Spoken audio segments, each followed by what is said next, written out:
정부가 단지 세금만 받았을 뿐인데 순식간에 민간 기업의 2대 주주가 되는 황당한 일이 벌어졌습니다. 어떻게 된 건지, 또 상속세가 너무 과도하다는 비판은 맞는 건지 경제부 최윤영 기자와 더 짚어보겠습니다. 최 기자, 네. 죽은 사람이 유족에게 남기는 재산의 그 상속세 60%나 되는 게 맞는 겁니까? 네, 상속세는 1억 원 이하는 10%를 내고요. 30억 원이 넘어가면 그때 50%까지 세율이 매겨집니다. 여기에 의결권이 있는 최대 주주의 주식을 상속할 경우에는 재산뿐 아니라 경영권 프리미엄까지 넘겨주는 것이기 때문에 20% 할증까지 더 붙어서 상속세가 정해지게 됩니다.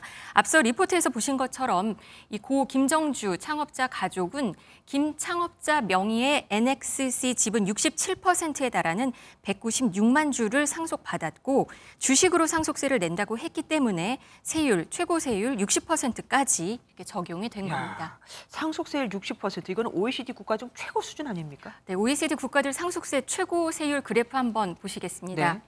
일본은 한 55%입니다. 가장 높고요. 그리고 네. 한국이 50%, 그리고 프랑스는 45%, 영국과 미국은 40% 순입니다. 그리고 그리스와 아일랜드, 터키는 10% 정도고요. 평균적으로 봤을 때는 그래서 27%가 됩니다. 기본 세율로만 보면은 2위인데 이 최대 주주 할증까지 포함하면 세계 1위가 되는 겁니다. 과도하다는 말이 나올 만도 하네요. 넥슨의 경우를 봤을 경우에는 유족의 지분이 그나마 압도적이어서 지분의 30%를 상속세로 내도 60%가 넘는 지분이 있어서 경영권을 유지할 수 있었습니다. 그렇죠. 하지만 이는 아주 특이한 사례고 최대 주주 지분이 많지 않으면 상속세를 내려다가 자칫 경영권이 넘어갈 수도 있습니다.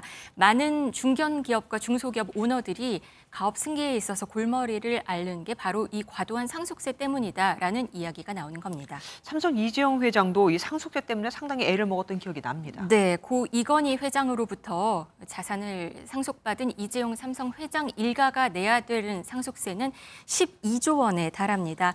현금으로 한 번에 다 낼 수도 없었겠지만 만약 이번 경우처럼 주식으로 물납했다가는 삼성의 지배구조가 흔들릴 수밖에 없는 상황이었는데요. 그래서 이 회장 측은 5년 동안 6회 분납으로 상속세를 내고 그 돈은 배당금으로 충당하고 있습니다. 이서연 삼성복지재단 이사장은 지난 2월에 삼성 SDS 주식을 모두 매도했는데 이 처분 목적은 상속세 납부용이었습니다. 네.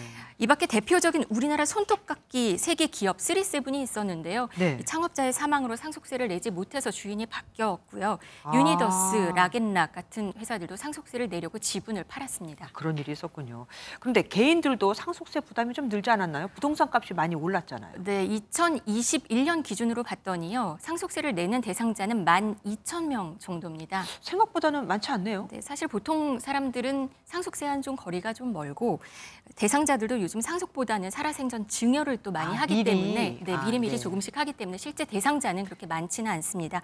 하지만 부동산 등 자산 가치가 오르면서 확인해 봤더니 2017년 7,000명 정도이던 대상자가 지금은 2배로 증가했기 때문에 는 상속세를 거군요. 고민하는 일반인들도 늘고 있습니다. 네. 가령 약간 극단적인 경우긴 하지만 과세 기준으로 15억 원 정도의 아파트를 자녀 한 명만이 상속한다 하면 상황에 따라 다소 다르지만 대략 한 3억 원에서 4억 원 안팎의 상속세를 내야 합니다. 과도하다는 비판이 분명은 있긴 하지만 이것까지 깎아주면 법인세 인하에 이어서 또다시 부자 감세라는 비판이 거세질 수 있어서 정부도 세법 개정을 선뜻 추진하지 못하고 있는 상황입니다. 예, 지금까지 최윤영 기자와 알아봤습니다. 고맙습니다. 안녕하세요, 김주하입니다. 공정하고 신속한 MBN 뉴스, 유튜브를 통해서도 만나보실 수 있습니다. 특히 더 많은 뉴스와 라이브를 보고 싶으시다면 오른쪽을 눌러서 구독하시면 됩니다. 어렵지 않죠? 빠르고 정확한 뉴스로 계속 찾아뵙겠습니다. MBN 뉴스를 시청해주신 여러분 고맙습니다.